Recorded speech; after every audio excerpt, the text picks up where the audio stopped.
আসসালামু আলাইকুম এভরিওয়ান, সবাই কেমন আছেন? সকাল সকাল চলে আসলাম দৌলতদিয়া মাছের বাজারে।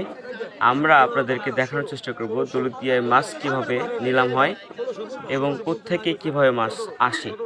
এই যে কিছুক্ষণ আগে ইলিশ মাছ এসেছে প্রায় 6টা। এর নিলাম কিভাবে হচ্ছে, দাম কেমন উঠছে, পাইকাররা কিভাবে মাছ ক্রয় করছে এবং সাধারণ মানুষ কিভাবে মাছ ক্রয় করছে দেখুন। 1750 18 নাই 18 1750 18 না তোমারটা নেই 1750 একসাথে ঠিক আছে 1750 1750 টাকা 1800 টাকা 1800 টাকা 950 আছে 1850 না 1850 হ্যাঁ 1850 1850 না 1850 1850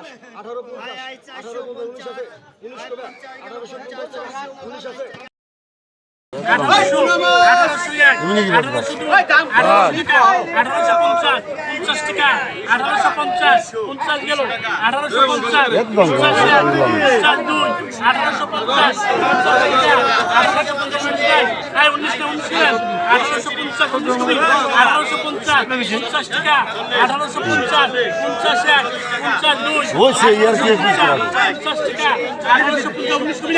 19 টাকা 1850 টাকা